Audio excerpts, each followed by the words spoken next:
is Makati City is the nation's premier financial strip and is also one of the nation's busiest roadways. The intersection of Ayala, Buendia and HV de la Costa was in a tizzy today over a mass gathering of angry protesters calling out a recent Frenchwoman/United Nations representative's visit over the weekend. The full story from PTV's Joy Gumatay. It took approximately 2 hours for a UN representative who refused to introduce himself to go down and face the members of Liga Independencia Pilipinas. The group is condemning what they refer to as biased and baseless report of UN Special Rapporteur Agnes CALLAMARD regarding the prevailing war on drugs in the Philippines. Professor Melvin Mitra, convener of the mentioned group, as well as Pastor Boy Saicon, head of Council for Philippine Affairs, were dismayed on this occurrence, considering that receiving a manifesto should have been done in less than 5 minutes. Kaya hindi ako nagtataka kung paano nambastos si Agnes CALLAMARD sa sambayan ng Pilipino. Dahil yung mismong resident, UN officer nila dito, makikita nyo naman tinalikuran tayo. Alam nila na mainit ang tensyon. Alam nila mainit ang sambayan ng Pilipino. Alam nila may magpoprotesta. Bakit hindi nila hinarap ng ayos? Nevertheless, the rallies remained civil all throughout their mass action at the United Nations headquarters in Makati City, with the help of the combined forces of the Southern Police District and Makati Police District, who also managed the flow of traffic. The unnamed UN representative assured Liga Independencia Pilipinas that the manifesto will be sent to Geneva, Switzerland. The manifesto, drafted by the rallying group, generally called for 2 things. 1, that Dr. CALLAMARD should make a public apology on her statement regarding Philippines' war on drugs, and 2, that the mentioned UN Special Rapporteur be removed from the UN Special Envoy set to investigate the alleged cases of extrajudicial killings in the country if she refused to apologize.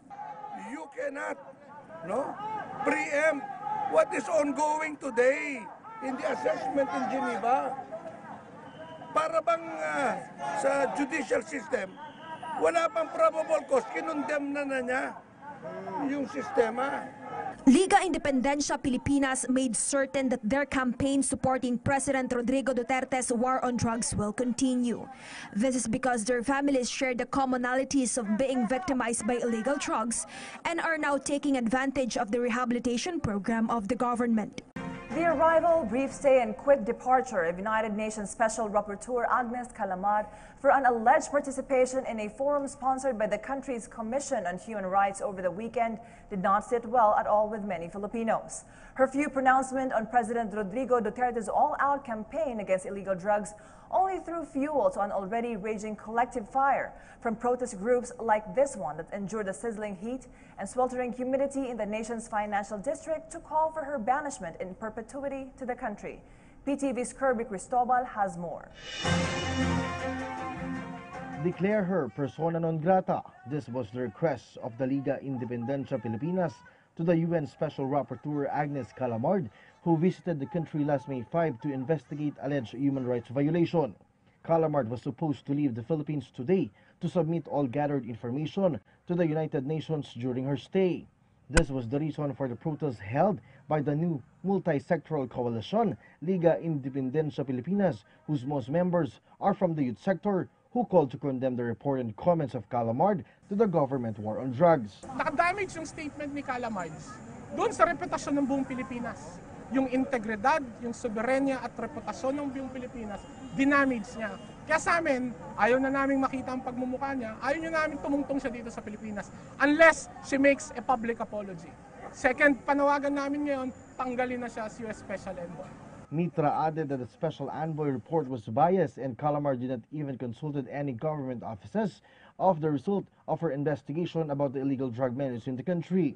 The group marched from Makati Central Fire District to RCBC Plaza in Hilpuyat Avenue in Makati City, where the United Nations for Development Program Office is located. This is a 3-page condemnation of the position of the preconceived biases of the United Nations and the representative Agnes CALLAMARD. isasubmit namin to. Actually, ang nandyan, nag-house is UNDP at UN Information Center. So, isasubmit namin itong 3-page position paper at hopefully action nito ng United Nations. And hopefully also, magbago yung bias positions ng United Nations and some of its members. The rally is also waited more than an hour before a representative from the UN received their position paper submitted by Pastor Boy Saicon. The coalition was requesting to any international investigating body who has planned to visit the country to make a thorough research before making hasty conclusions in human rights issues. Meanwhile, Makati City Police deployed some of their personnel within the area to maintain peace and order, while the Makati traffic focused in assisting affected motorists. In the afternoon, Liga Independencia Pilipinas also went to GC Plaza in Legazpi Village in Makati to file their position paper with the UN Information Center. Another protest is set for next week with 5,000 to 10,000 attendees. President Rodrigo Duterte embarks on another foreign mission for the country this week. He will visit Cambodia, Hong Kong, and China. The full story from Sweden, Velado. President Rodrigo Duterte has a fully packed schedule from May 10 to 15, 2017. In Cambodia, the President, primarily in his capacity as chair of ASEAN, will be participating at the World Economic Forum for ASEAN from 10 to 11 May. From Cambodia, the President flies to Hong Kong, where he is scheduled to meet with a large Filipino community based in the Special Administrative Region. He proceeds to Beijing on May 13th to participate in the Belt and Road Forum for International Cooperation, or BRF. In the palace press briefing, Foreign Affairs Acting Spokesperson Robespierre Bolivar shared that as the chairman of ASEAN 2017, it is important for the president to attend the World Economic Forum for ASEAN in Phnom Penh, Cambodia. The president is expected to present his economic plans before international investors attending the WEF. He will also share the achievements of the ASEAN region as well as challenges faced by its member states. Around 700 leaders, businessmen, delegates, and journalists will grace the WEF for ASEAN with the theme Youth, Technology, and Growth, Securing ASEAN's Digital and Demographic Dividends. In Hong Kong, the president will meet the Filipino community. Over 200,000 Filipinos who support the advocacies of the president work in hotels, restaurants, and household residences in Hong Kong. The last stop of the president is Beijing, China. He will attend the Belt and Road Forum from May 13 to 15. He will be joined by 27 other heads of state and government and 3 leaders of international organizations. The forum is divided into 3 parts: the opening ceremony, ministerial dialogue, and leaders' roundtable meeting to be hosted by Chinese President Xi Jinping. Bolivar is uncertain if the issue on West Philippine Sea will be discussed, but he is sure that topics related to infrastructure connectivity, economic and trade cooperation, and people-to-people exchange will be tackled. The president is also set to share his Dutertenomics during the Belt and Road Forum, as both programs focus on infrastructure connectivity. President Rodrigo Duterte is expected to grace the grand launching and commissioning of the first humanitarian vessel of the Philippine Red Cross. The vessel is called MVPRC Amazing Grace. It is the biggest humanitarian vessel in the Philippines that joins an impressive lineup of already pre-positioned PRC's logistics and assets. No other national society has this kind of vessel yet. This is a ship that can land on the pier. It's a roll-on, roll-off ship. It can carry 20 ambulances if that is all you want to load. It can carry 6 trucks loaded with cargo. It can carry a full-fledged hospital tent with surgery, which we have already, by the way. And over and above that, it can carry payloaders, which we have. We can bring it anywhere, and in fact, we already have it spread out in the country. Meanwhile, Malacanang expressed confidence that the 16-member Philippine delegation would be able to clarify and present the real human rights situation in the Philippines during the UPR review in Geneva. For the details, here's Sweden, Velado.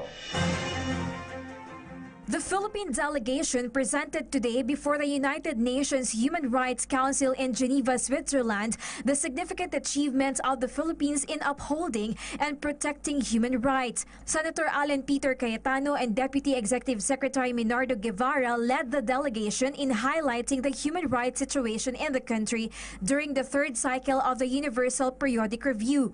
The actual review for the Philippines has interactive discussion between the country and other UN member states under review. During the discussion, UN member states have the chance to make comments or give recommendations. According to presidential spokesperson Ernesto Abella, only UN member states who have expressed intent before the deadline can ask questions.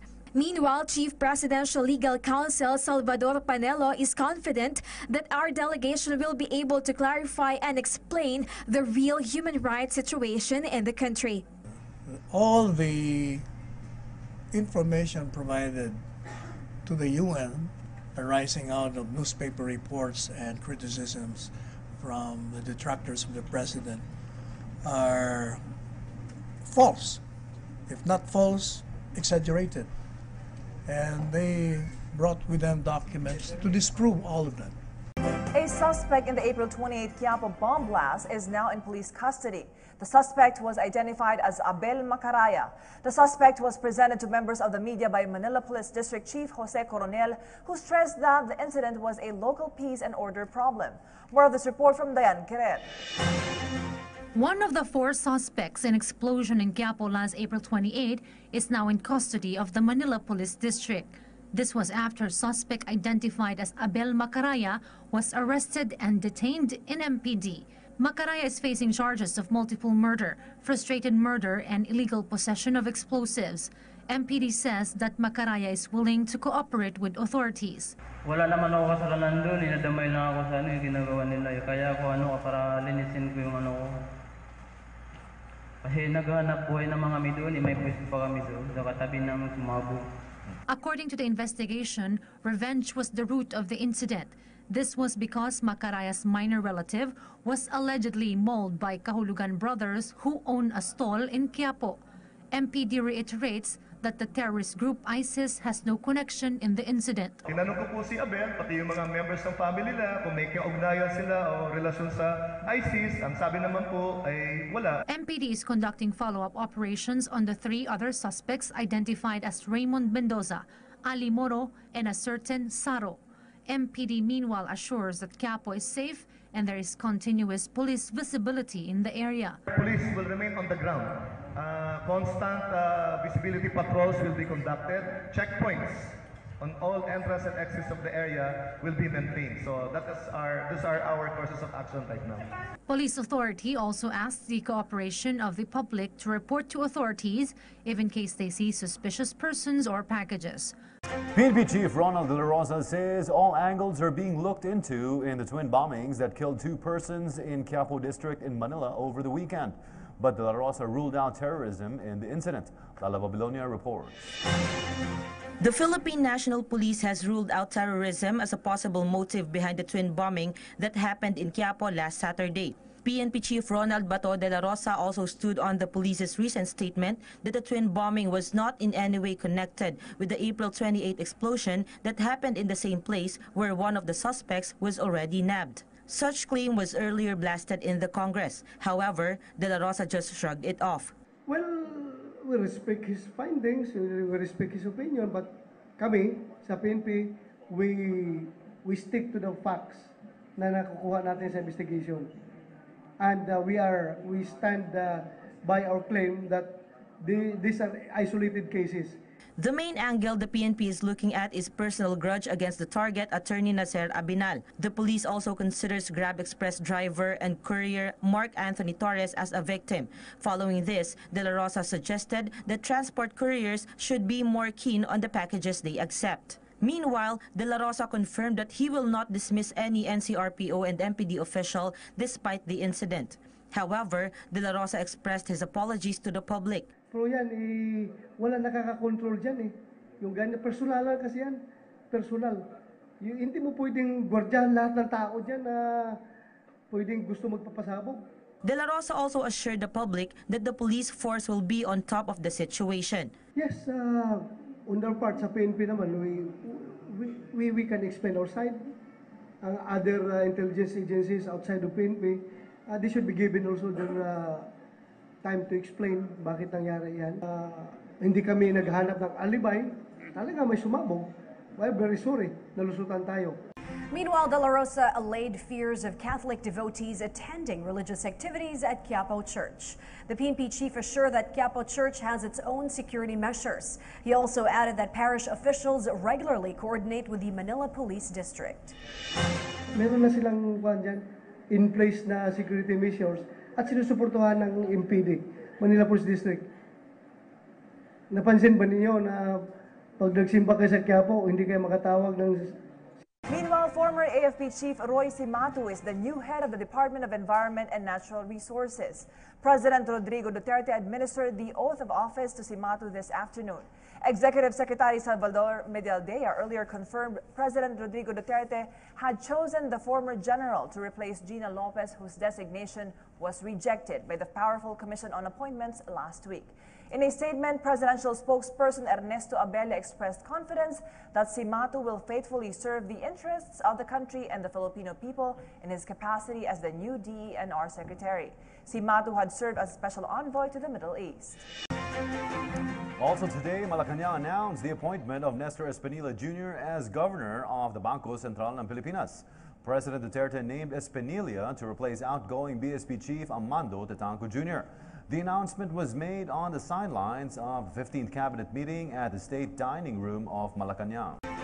A Catholic priest stresses the need for the public and government to collaborate in solving the drug problem in the country. He also says that drug-related deaths should not be blamed solely on lawmen. Alan Francisco tells us more about this. A Catholic priest is confident that the drug problem in the country can be solved through the collaborative efforts of the public and government. This according to Reverend Father Luciano Ariel Filoni of the Diocese of Novaliches, Quezon City, in a forum held in UP Diliman, where some of the guests included United Nations Special Rapporteur Dr. Agnes Callamard and former Commission on Human Rights Chairperson Eta Rosales, among others. So in other words, it's not the police station or the hospital the one in charge of taking care of the drug problem, but the whole community, because it's a problem that affects the whole community. Therefore, it should be on a developmental way answered. The whole community has a problem. Not those who are using drugs have a problem. We have a problem, and we are part of the problem, and therefore we are also part of the solution. We can work with the government. We can work with the Filipino government successfully.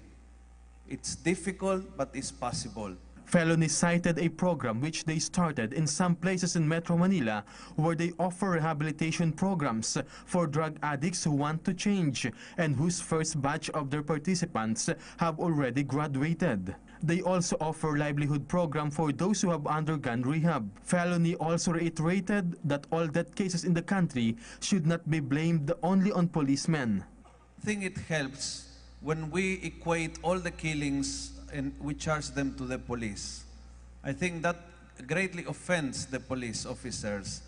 And I don't think we have any evidence to charge all the killings to the police. I come from Latin America. I know how the syndicates operate. So it's very infantile to imagine that all the killings come only from the police side. And so the police get offended. That's the feedback that I get when we charge every killing to them. Meanwhile, Pateros Mayor Miguel Ponce III explained in the said forum the anti-illegal drug campaign going on his place. The drug problem in the country is really serious. And I believe that this is the right time that we all get together to solve this. All of us should take a part or should be a part of the solution.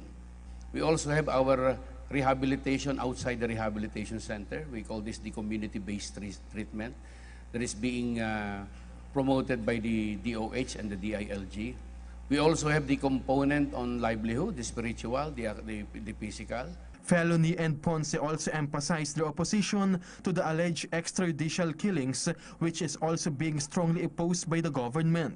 The government had already asserted that the alleged EJK cases are not state-sponsored. Outstanding liabilities of the Philippine government rose to 6.2 trillion pesos at the end of the first quarter of 2017 from year ago's 5.9 trillion pesos. Data released by the Bureau of the Treasury show that both the domestic and external debts exhibited increases. BTR data show that domestic debt as of last March accounted for the bulk at 3.967 trillion pesos, 1.6% higher than year ago's 3.841 trillion pesos, but lower than the February 2017 level of 3.985 trillion pesos.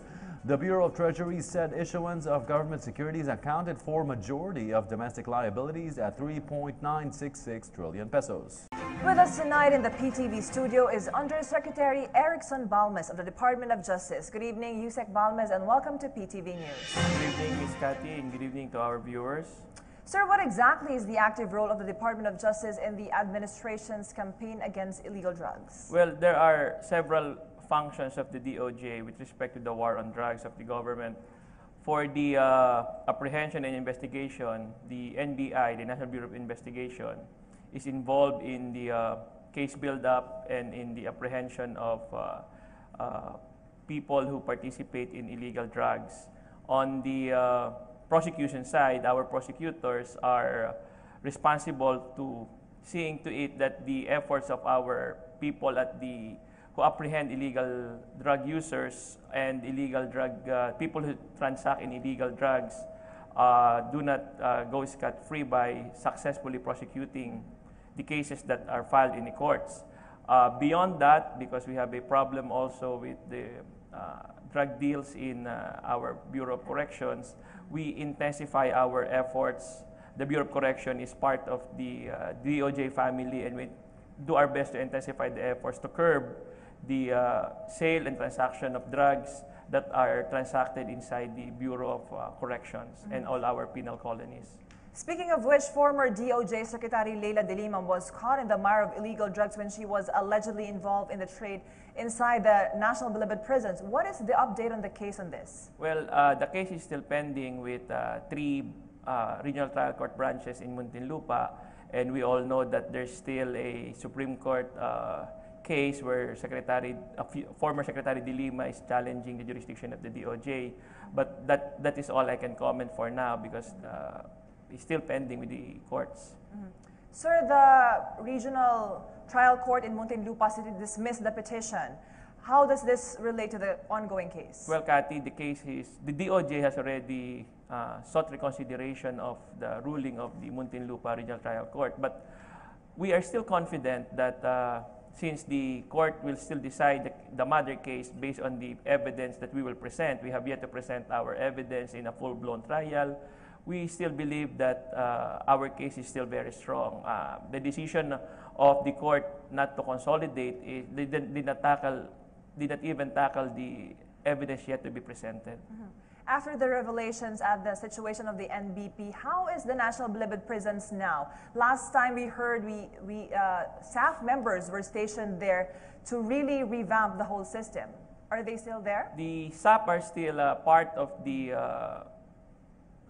complement that guards the maximum security section of the NBP, and they have contributed greatly to making sure that we have curbed, or we have made, to borrow the words of Secretary Aguirre, our Justice Secretary, we have made great inroads in the fight against drugs, so much so that in one of the facts presented last week in the government's number forum is the steep increase in the price of street value of shabu, that from 2013 to 2015, you can get it at 8,000 per grams. Now it's being sold at around 15,000 on the average per gram.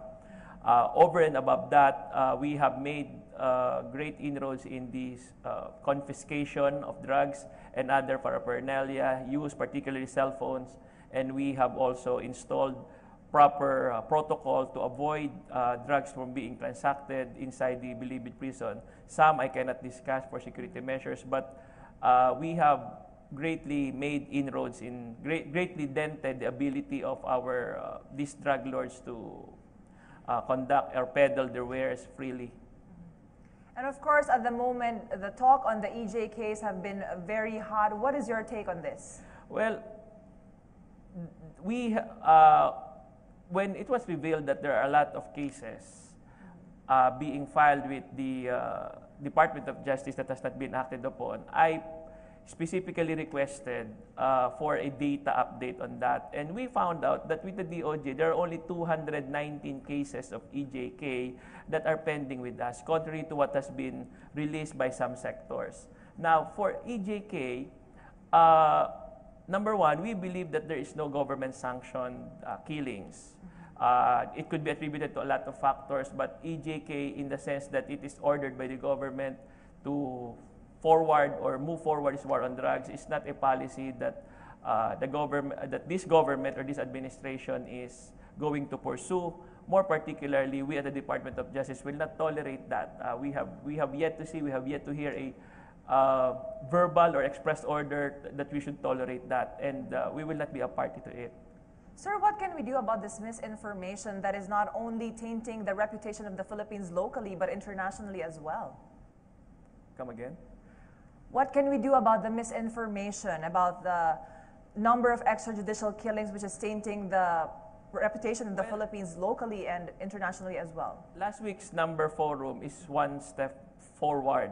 We have to correct this misinformation by coming up with a collective or pool of data available to be released to everybody to tell them that as far as the government is concerned, this is what the numbers are. This is the truth, and we will stand by it. Beyond that, we try to share or blast all of this to everybody